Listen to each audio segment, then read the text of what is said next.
चिंचपूर नावाचे गाव होते. गावाजवळ ओढा होता.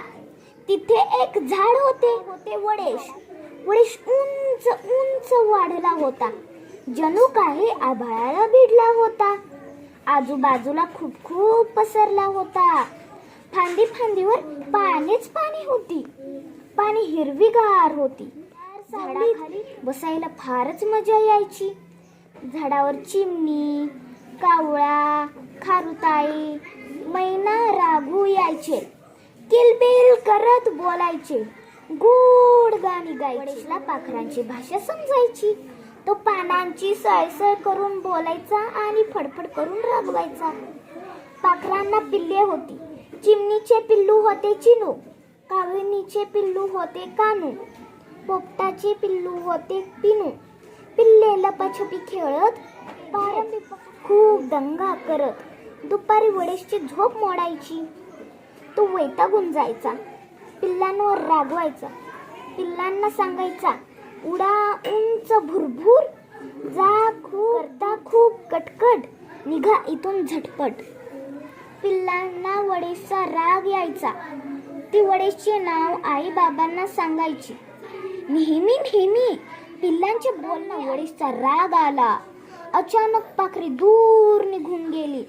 इथे कोणी बोलायला नाही, कोणी खेळायला नाही.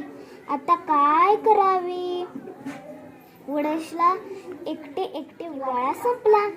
ऊन तापू लागले. फांदीवर तांबूस, कोवळे, अंकुर दिसू लागले. ते हळूहळू मोठे झाले. मग पोपटी होत गेले. कोळी पाने दिसू लागली. पाणी हिरवीगार झाले. हिरवे हिरवे ठिपके दिसू लागले. ते हळूहळू लालसर झाले.